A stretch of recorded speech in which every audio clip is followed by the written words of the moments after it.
título para hoy, el mensaje dice: obedecer nos hace felices. Dice que nosotros obedecer al Señor nos va a hacer felices a cada uno. Y esa es la idea, que nosotros obedezcamos al Señor para ser felices. Y buscando la palabra feliz o felicidad, es un estado de ánimo, dice, un estado del ánimo, del alma, del ser humano. Es una satisfacción, dice, una alegría y un contentamiento. Dice que eso es en nuestra vida, debería ser. Debemos estar satisfechos, debemos estar alegres y contentos con lo que Dios nos da y con lo que el Señor hace en nuestra vida cada día. Bien. Vamos a dejar, hermano.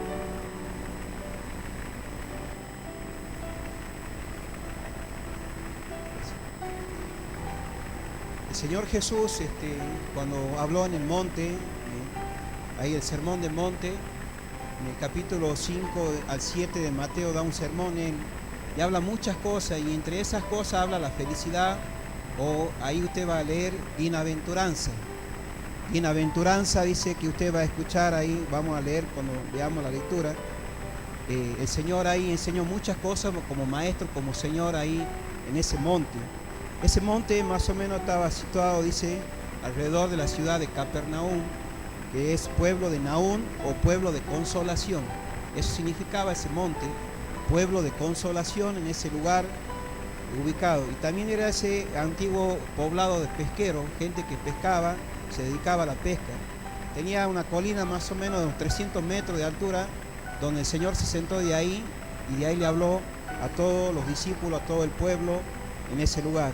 Ahí el Señor enseñó el sermón del monte, como ustedes tienen ahí en la palabra del Señor, del capítulo 5 de Mateo al verso 7.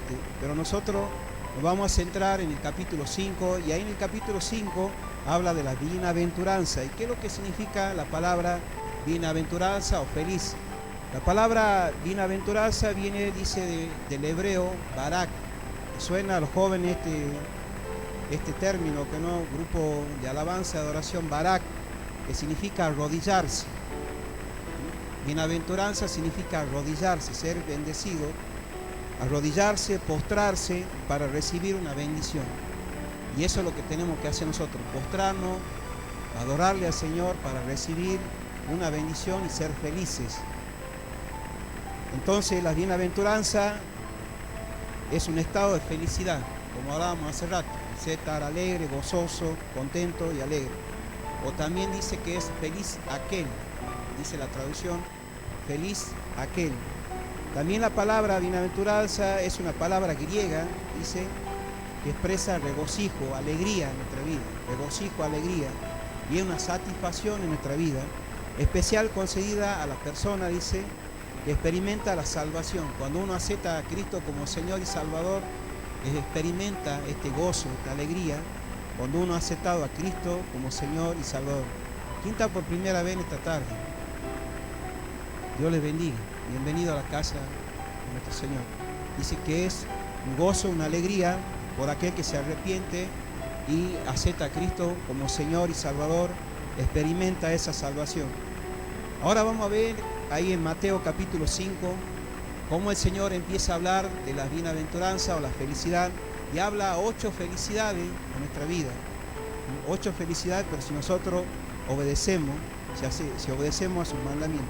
Vamos a leer la palabra del Señor, vamos a ir al Evangelio de Mateo, capítulo 5, desde el verso 1 al 12, es la lectura central en esta tarde, así podamos escucharlo.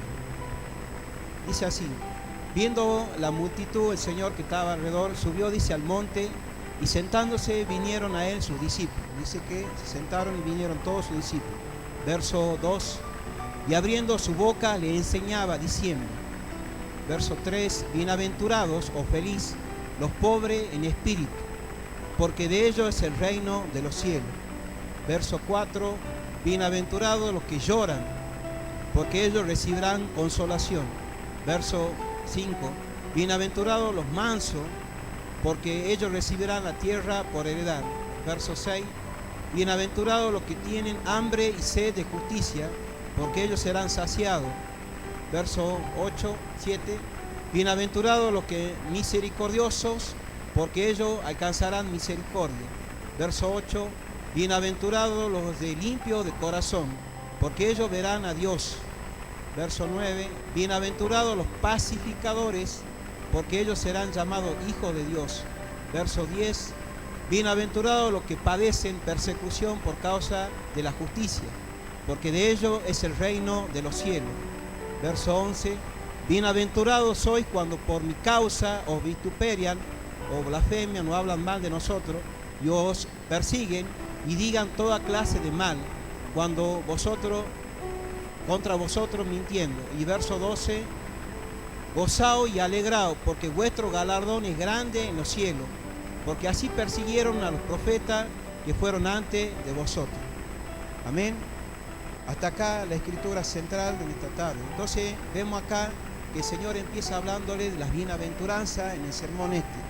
Y comienza diciendo la primera bienaventuranza, dice, bienaventurados los pobres de espíritu. Bienaventurados, dice en el versículo 1, los pobres de espíritu.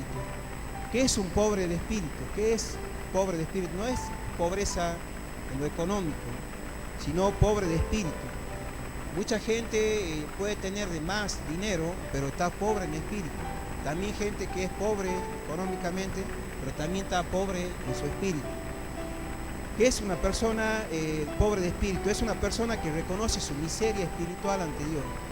Y eso es lo que tenemos que hacer nosotros, reconocer nuestra condición ante Dios. ¿Cómo estamos ante Él? Nuestra miseria espiritual en la presencia de Dios. Cuando estamos sin Dios, ¿cómo nos sentimos? ¿Cómo estamos? Cuando estamos alejados, apartados y sin Dios. Esa persona es quien está desprovista de virtud, carece de virtudes, carece de muchas cosas, reconoce su pobreza total. Debemos reconocer nuestra condición total ante Dios. La pobreza espiritual, dice, exhiben una genuina humildad. Debemos ser humildes ante Dios, reconocer, humillarnos ante Él. Como hablábamos hace rato, que es lo que era la palabra bienaventuranza, era postrarse, arrodillarse y reconocer. Ser una genuina, dice, humildad y estar despojado de todo orgullo y soberbia. Debemos despojarnos de todo orgullo y soberbia en nuestros corazones. Entonces, si yo me postro, me humillo y reconozco mi pobreza espiritual, ¿qué dice que vamos a recibir? En el verso 1 de Mateo 5.1 dice, en el verso, 3, ellos recibirán el reino de los cielos. Si yo reconozco y me postro ante Dios, reconozco mi miseria espiritual, mi pobreza espiritual al Señor, dice que vamos a recibir, dice, el reino de los cielos. Eso quiere que hagamos el Señor, postremos ante su presencia. Santiago 4.10, ¿qué dice Santiago 4.10? Mire la bendición que nos da el Señor. Humillado delante del Señor y Él lo exaltará. Dice que nos tenemos que humillar para que Él nos exalte. Reconocer ante Dios. Reconocer delante de su presencia. La segunda bienaventuranza habla, dice en el verso Mateo 5, 4. Bienaventurados los que lloran. Bienaventurados los que lloran. ¿Quiénes son los que lloran? No es tan solo cuando recibimos un agravio, un insulto, una ofensa, y a veces lloramos, nos angustiamos, y cuántas cosas pasan en nuestras emociones. Las personas dicen que lloran, sino que también deberíamos llorar por nuestros pecados ante Dios. Debemos llorar, dice, como lo hacían antiguamente los sacerdotes, como lo hacían, dice, los profetas, delante del Señor, dice que lloraban por sus pecados, y eso deberíamos hacer, llorar por nuestros pecados propios, de nuestra familia, de nuestra nación, de nuestro país, poder orar y llorar por nuestros pecados y arrepentirnos de ellos en nuestra vida. Si nosotros lo hacemos, dice que qué felicidad o qué bienestar vamos a recibir del Señor. Vamos a recibir, dice, consolación. Ellos recibirán consolación. Vamos a ser consolados por el Señor si nosotros lo hacemos en nuestra vida. El profeta Isaías nos da, dice, Isaías 51:3, ciertamente consolará Jehová a Sión. Dice que Dios va a consolar a Sión, a su pueblo, a Israel, consolará todas sus soledades, todas las soledades que pasamos. ¿Cuántas soledades a veces pasamos en nuestra vida? Y el Señor dice que nos va a consolar y no estamos solos. Así que si te sentís solo, sola, está Dios para llenar ese vacío, esa soledad. Él consolará, dice, nuestra soledad y cambiará su desierto en paraíso. Dice, ese desierto que estamos viviendo en un paraíso. Un paraíso me habla de todo, donde hay plantas, árboles, agua, manantiales. Dice, en un paraíso. Y su soledad en un huerto, donde todo va a florecer, donde todo va a dar vida, en un huerto. Eso va a ser el Señor en nuestra vida. Dice, y su soledad en un huerto de Jehová. Dice que vamos a hacer un huerto para Él, un huerto donde produzca. Y se hallará en ella alegría y gozo. Dice que va a haber alegría y gozo en nuestra vida. Y alabanza y voces de canto. Va a haber gozo, alabanza y voces de canto en nuestra vida. Vamos a adorarle al Señor. Así que el Señor nos va a consolar, mis hermanos. Así que, pero si nosotros, dice, lloramos por nuestros pecados, Él nos va a consolar. También dice en el Apocalipsis, Él enjuagará toda lágrima. Y ya no habrá llanto, ya no habrá muerte, ya no habrá tristeza. Y las cosas primeras pasaron, dice en el libro de Apocalipsis. La tercera bienaventuranza o la tercera felicidad que nos da el Señor, si obedecemos, dice en el verso 5, bienaventurados, dice, los mansos de espíritu, porque ellos recibirán la tierra por heredad.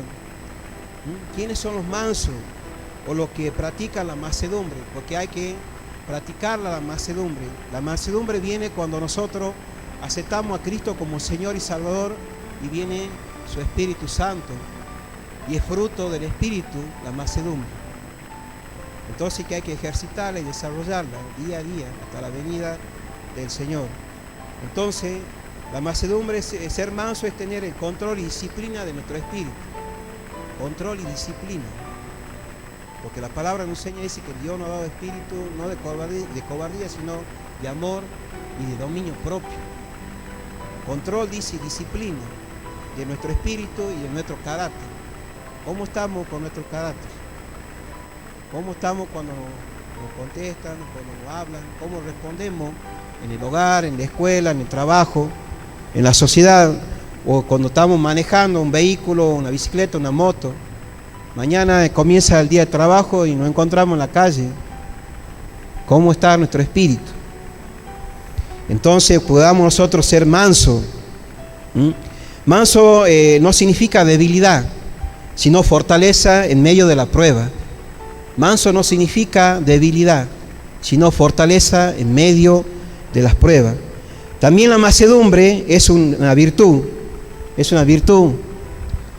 del trato suave y tarda mucho en airarse, en enojarse. O a veces nos enojamos, somos fáciles de enojarnos. Entonces es una virtud y tardar en enojarse y de un trato suave. ¿Qué dice el Proverbio 15:1? La blanda respuesta aplaca la ira y la palabra áspera hace subir el furor. La palabra, dice, suave aplaca la ira. Entonces el Señor, miren cómo actúa el Señor en el Salmo 86:15. ¿Qué dice? Salmo 86:15. Mas tú, Señor Dios misericordioso, dice que Él es misericordioso y clemente, dice, lento para la ira. Dios es lento para su ira y grande en misericordia y en verdad. Dice que Él es grande en misericordia y en verdad y es lento para la ira. Entonces ese es nuestro Dios. Tardo para irarse, lento para la ira. Y es el Espíritu mismo que tiene Dios, está en nosotros y le hemos recibido en nuestra vida. También dice ahí en el Nuevo Testamento, airaos pero no pequéis, ni le dé lugar al enemigo. No le demos lugar, dice. Nos puede molestar la situación, pero que el enojo no nos domine todo el día, toda la noche, una semana, un mes o año. Que podamos nosotros entregar ese enojo, esa ira al Señor y poder obrar. Si nosotros practicamos la mansedumbre, dice en Mateo 5, verso 5, recibirán la tierra por heredad. Vamos a recibir, dice, la tierra por heredad. Vamos a recibir una herencia, la tierra prometida. ¿Qué queremos nosotros? Esa tierra prometida. Pedimos esa tierra en nuestro hogar, en nuestro matrimonio, con nuestros hijos, en nuestro barrio, en nuestra sociedad, en nuestro trabajo, en nuestros compañeros, en nuestros amigos, vecinos. Esa tierra prometida vamos a heredar. La promesa. Es una promesa de parte del Señor para nuestra vida. Si nosotros practicamos la mansedumbre. Entonces, pero en la Biblia habla de que hay que buscarla, anhelarla, vivirla, practicarla y desarrollarla. En el libro de Sofonías, capítulo 2, verso 3, dice eso. Dice así el profeta menor, Sofonías, capítulo 2, verso 3.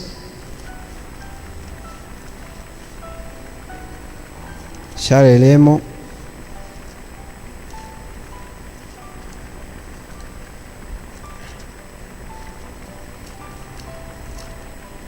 Ahí está, bien.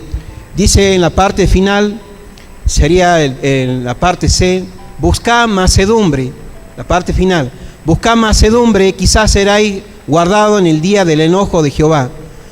Hay que buscarla, la mansedumbre, buscarla.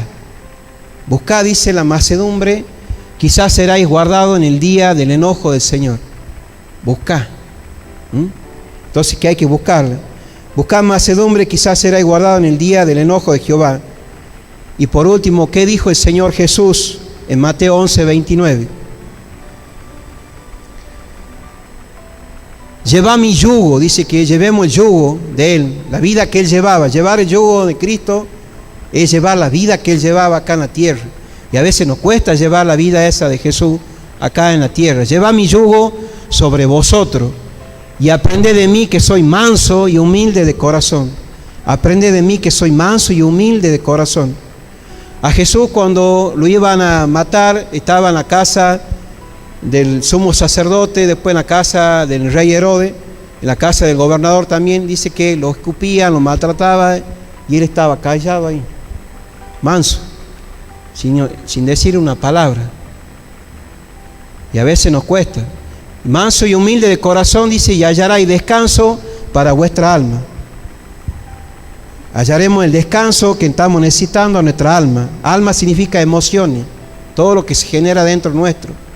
Vamos a encontrar ese descanso a nuestra alma afligida. Entonces, si nosotros practicamos la mansedumbre, dice, recibiremos la tierra por heredad. Esa felicidad vamos a recibir del Señor. Cuarta felicidad que recibimos si obedecemos. Verso 6, bienaventurados los que tienen hambre y sed de justicia, dice, bienaventurados los que tienen hambre y sed de justicia.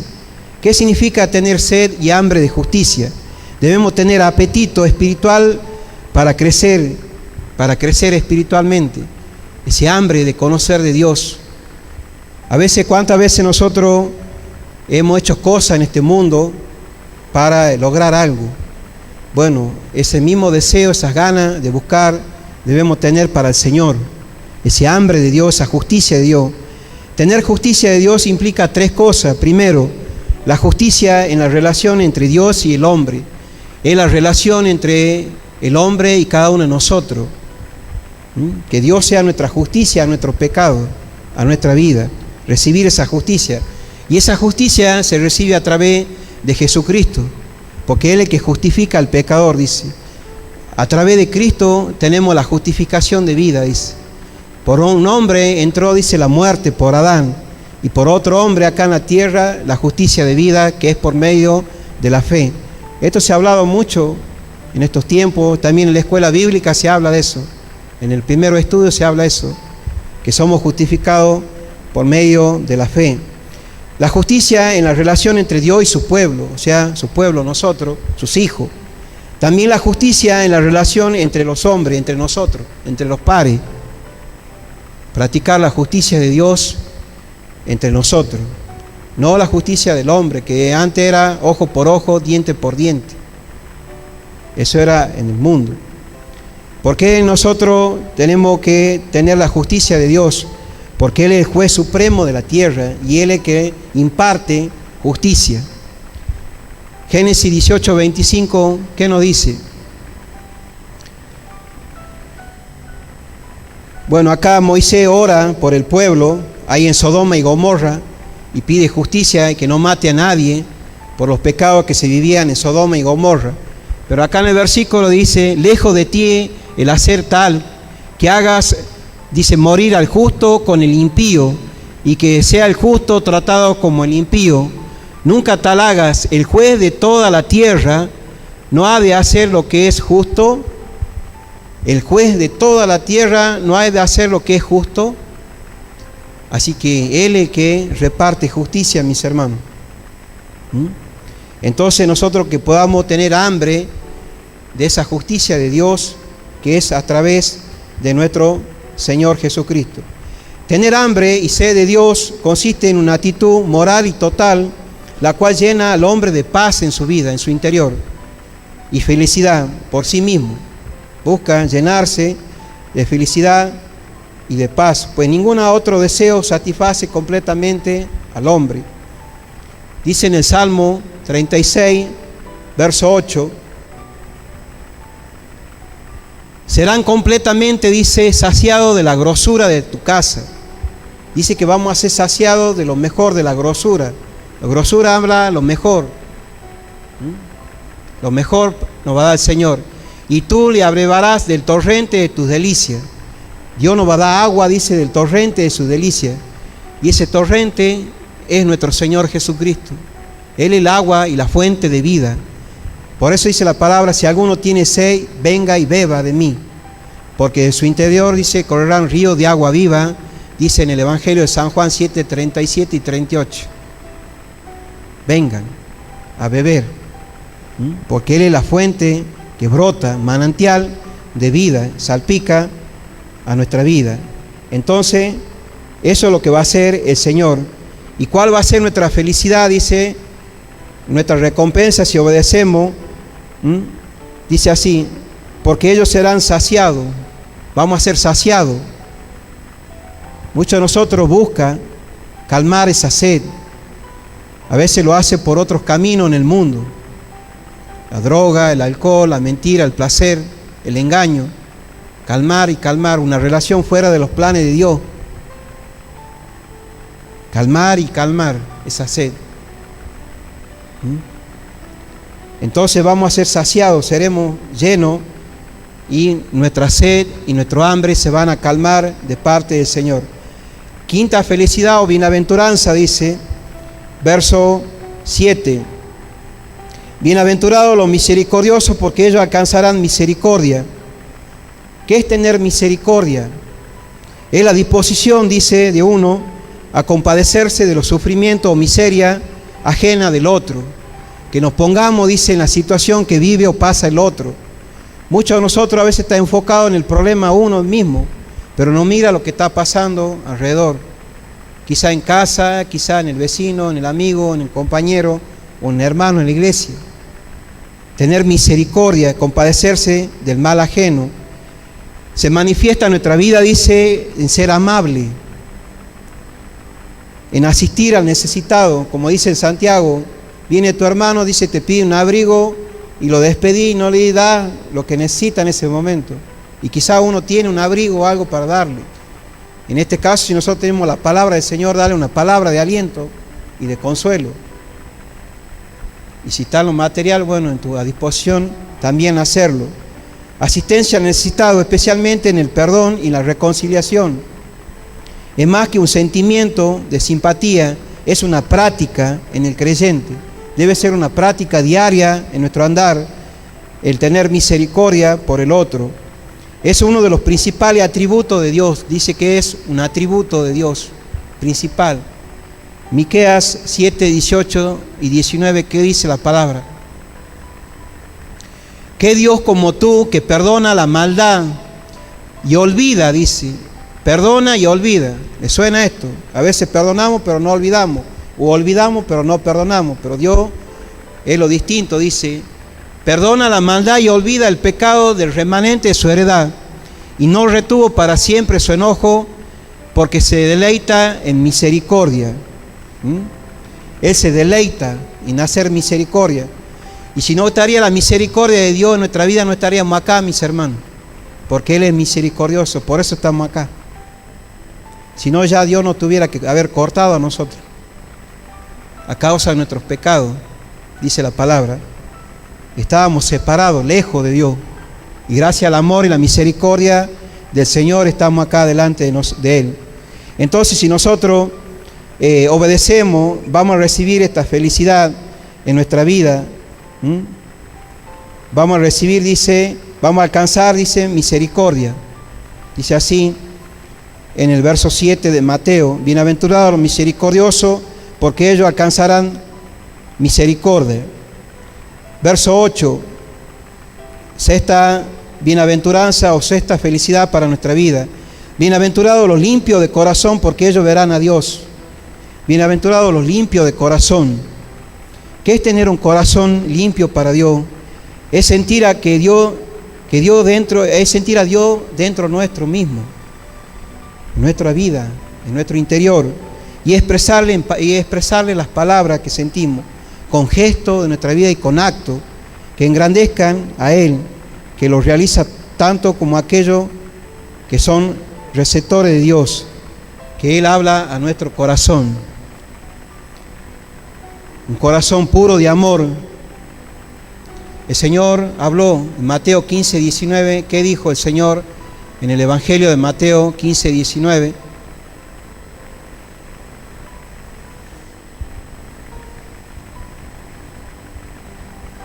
Dice así la palabra del Señor en Mateo 15, 19. Porque del corazón salen los malos pensamientos. Porque del corazón del hombre salen los malos pensamientos, los homicidios, los adulterios, las fornicaciones, los hurtos, los falsos testimonios, la blasfemia. Eso sale del corazón del hombre. Entonces, bienaventurado, dice, los limpios de corazón. Hay que limpiar el corazón, mis hermanos. Eso hay que hacer. Porque dentro de nuestro corazón se encuentran todas estas cosas. Los homicidios, estoy pensando en matar. Los adulterios, estoy pensando en engañar al cónyuge.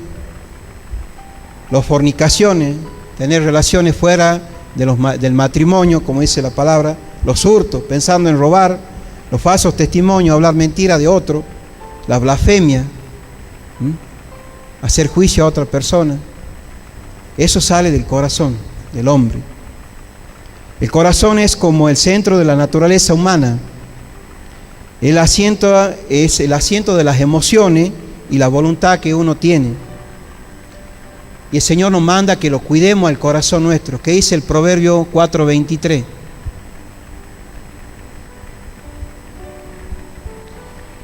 Acá el rey Salomón le habla a su hijo Jeroboam, le dice esto, a su hijo adolescente: sobre toda cosa guarda tu corazón, porque de él mana la vida. Mana la vida significa el rumbo de tu vida, la dirección de tu vida.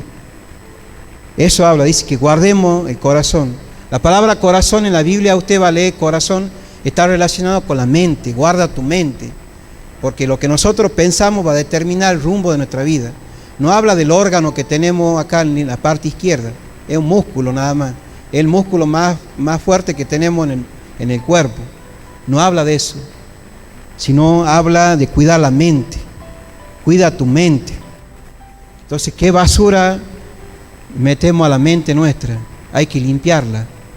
Guarda, dice, tu mente, porque de lo que pensemos va a tomar el rumbo nuestra vida, el presente y el futuro. Entonces, si nosotros guardamos, dice, en nuestro corazón, dice, porque ellos verán a Dios, vamos a verlo al Señor. Esa va a ser la promesa para nuestra vida. Vamos a verlo al Señor. Dice el profeta Isaías 33:17, Tus ojos verán al Rey en su hermosura y verán la tierra que está lejos. Tus ojos verán al Rey en su hermosura. Así dice el profeta Isaías 33:17. Nuestros ojos verán al Rey en la hermosura de Él. Versículo 9, séptima bienaventuranza. Bienaventurados los pacificadores, porque ellos serán llamados hijos de Dios. Bienaventurados los pacificadores, aquellos que llevan la paz, transmiten paz y seguridad a otras personas. Dios es un Dios de paz. El Dios que creemos, el Dios que vivimos y anhelamos, es un Dios de paz. Y el Espíritu Santo que hace morar en sus hijos es un espíritu de paz. Los pacificadores están muy motivados para resolver conflictos. Nosotros tenemos que estar dispuestos a resolver los conflictos. No estar a favor de una parte, de otra, sino ayudar en ese conflicto. Los pacificadores y dan garantía a la cooperación de todos. Muestran un nivel de preocupación por los demás y se mantienen en contacto con los problemas y preocupaciones por los demás. Y se mantienen, dice, en contacto con los problemas y preocupaciones de los miembros que les rodean. Ya sea en un trabajo, en una iglesia, en un equipo, muestra preocupación. Transmite paz. ¿Qué dijo el Señor Jesús en San Juan 14:27? La paz os dejo, mi paz os doy, yo no la doy como la da el mundo. La paz les dejo, mi paz os doy, la deja y la da para que nosotros la llevemos y la transmitamos. Yo no la doy como la da el mundo, y el mundo da una paz pasajera. Una paz pasajera no me da el mundo, un rato nada más. En la paz que Dios da es una paz presente, futuro y eterna. Por eso acá el Señor dice, bienaventurados los pacificadores, aquellos que llevan y transmiten la paz.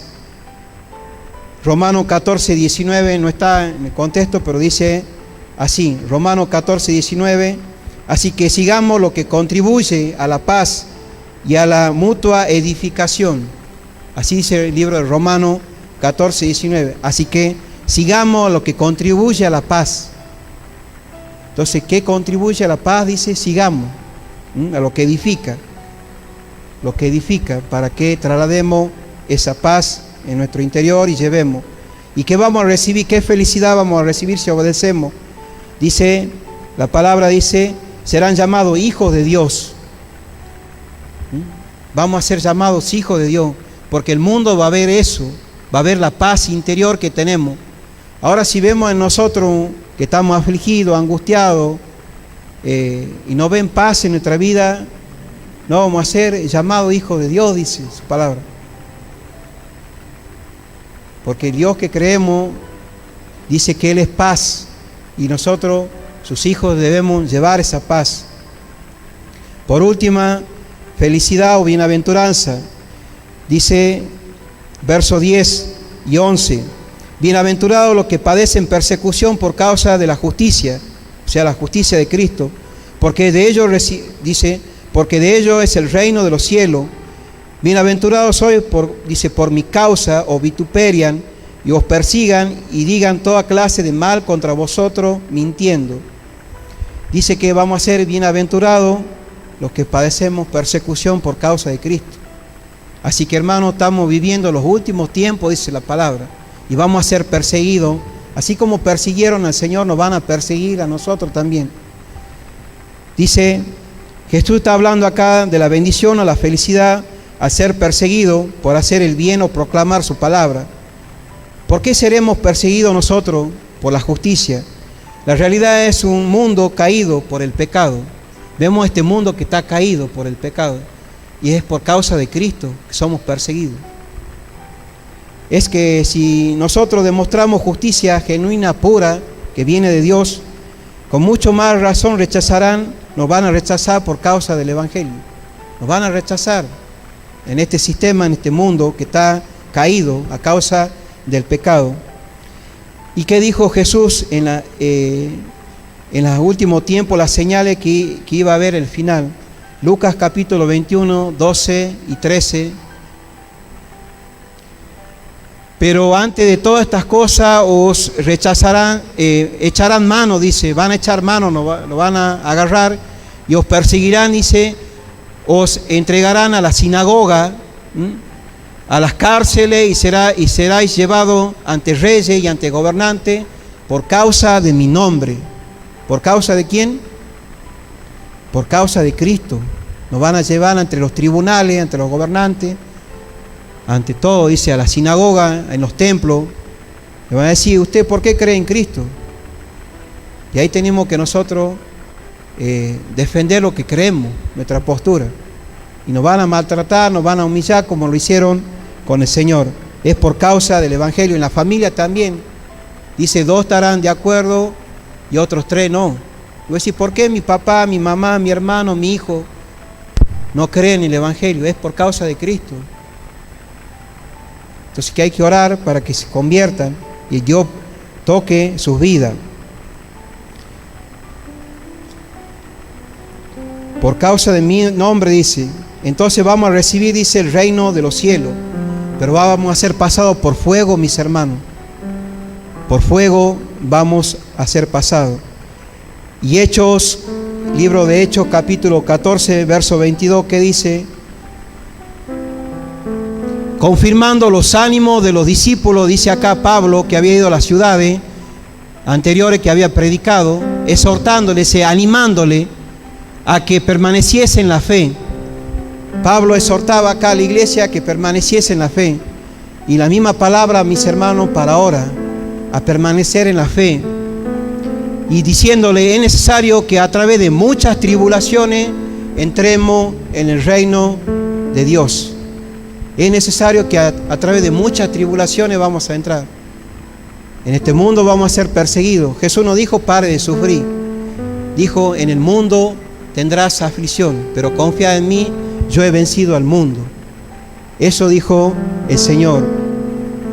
Ya terminando, mis hermanos, todas estas felicidades, todas estas bienaventuranzas, si nosotros obedecemos, van a ser a nuestra vida. Y termina diciendo, miren, la bendición final. Gozaos, verso 12 de San Mateo. Gozaos y alegraos porque vuestro galardón es grande en los cielos. Gozaos y alegraos, dice, nos gocemos y nos alegremos. Es el estado de felicidad que estábamos hablando al principio. Que nos gocemos y nos alegremos porque nuestro galardón, nuestra bendición es grande. No es chiquita, va a ser grande en los cielos. Quizás no la veamos ahora, no la estás viendo ahora, pero la fe se va en aumento. Como el sol sale a la mañana, dice, en todo su esplendor, así va a ser nuestra bendición. Va a ser grande, mis hermanos. Pero tengo que creer y obedecerle, mis hermanos. Amén. Si hay alguna persona en esta tarde que todavía no ha entregado al Señor su vida y quiere gozar de esa felicidad, pueda abrir su corazón, pueda arrepentirse, pueda entregar su vida al Señor y disfrutar de estas bendiciones, de esta felicidad, de pasar de muerte a vida. Amén. Dice Lucas capítulo 15, verso 10, el último versículo ya, para estar orando. Así que os digo que hay gozo delante de los ángeles de Dios por un pecador que se arrepiente. Dice que hay gozo en el cielo por uno que se arrepiente.